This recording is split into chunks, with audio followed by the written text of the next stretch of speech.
Well, I've been told she doesn't look like a scientist. And I'm like, well, what is a scientist supposed to look like? You probably don't know them, but their work protects people around the globe.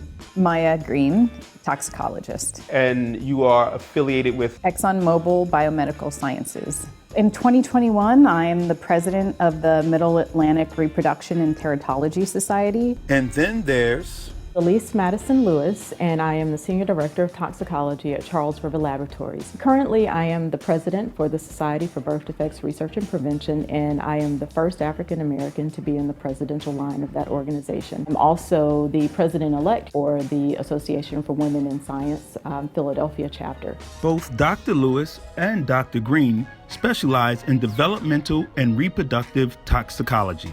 Toxicologists are the individuals who actually put the labels on medicines or on substances. The science helps to ensure that anything that we may be exposed to intentionally or unintentionally, that we don't have any health hazards or any issues with developing offspring or just being able to take medicines from a day-to-day basis, or the foods that we consume. We want to make sure that everything is safe. On my end, I make sure that pregnant women who are exposed to any of our substances, they need to be aware of any type of risk that they take. And that's our responsibility to make sure it's transparent and we give that information. I gotta believe that when you first entered this field, there weren't a lot of people who looked like you.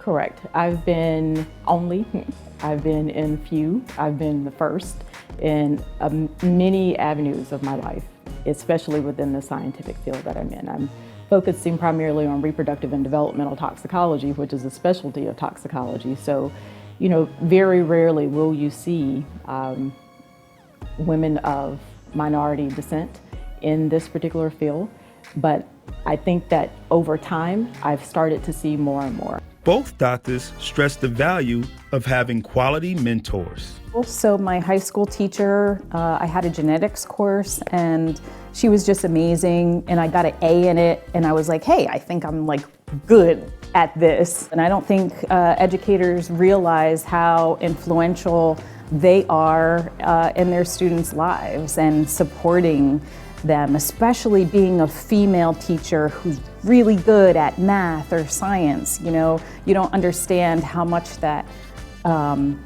trickles down and really affects the other women who are interested in STEM. I would say to any woman in science or any aspiring scientist that mentors are essential for you to continue to make it through your careers. I've had the opportunity to be mentored by some of the greatest scientists in reproductive and developmental toxicology, and I'm extremely fortunate to be able to take the opportunity to reach back and help others. The work these scientists are doing will protect and potentially save the lives of so many people. I wonder, do they ever think about how big of a deal that is? When you're in it, you don't think about that, right? However, because I do a lot of business, a lot of global business. You are waking up at 3 o'clock in the morning to accommodate European time. And when you're waking up groggy, that's kind of when you think about it, oh, I gotta wake up because this is happening in other parts of the world.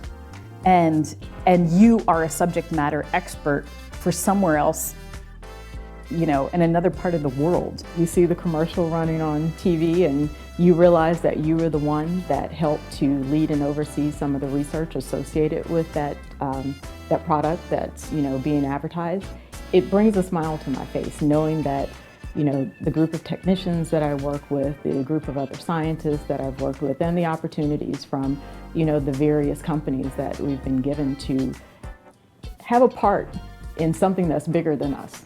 Having a part in creating healthier lives, giving back to humanity in the best way that we can through our scientific research and our scientific discoveries. Dr. Elise Lewis and Dr. Maia Green are living history.